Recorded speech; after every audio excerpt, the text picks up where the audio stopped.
For several weeks, several homes and structures have been overrun by water, with some roads destroyed and docking areas for ships submerged.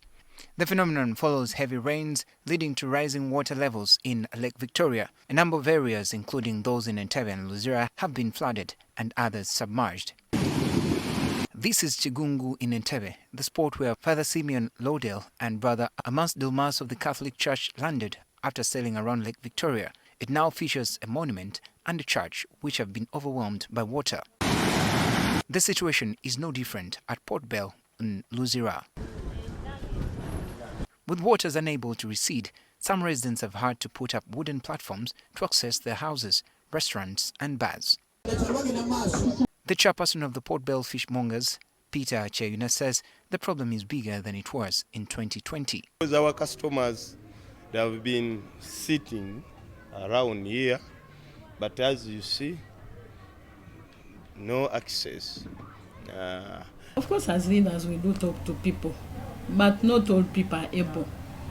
Those who can have already shifted, by the way. Minister of Water and Environment Sam Cheptoris attributes the rising water levels to climate change, describing it as the highest level ever recorded in the country's history. At the moment, we are at 13.66 meters. In 2020, you remember when we had a lot of rains, the highest we reached was 13.50.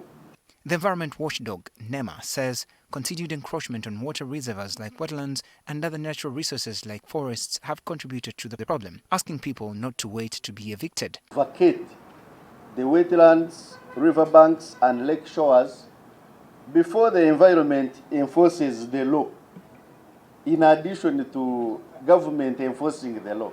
He says the fishing communities are not safe. Those are actually illegal settlements. They should evacuate.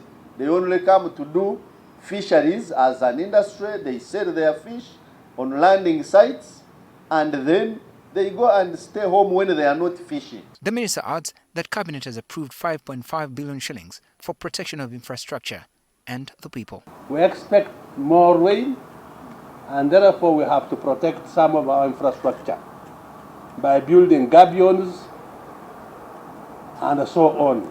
The rising water levels in the country and East Africa have left devastating effects in many countries. Now here in Uganda, they've displaced hundreds and destroyed different businesses. Now authorities are calling on people living close to the lake shores and river banks to evacuate for their own safety. Benjamin Jumbe, NTV.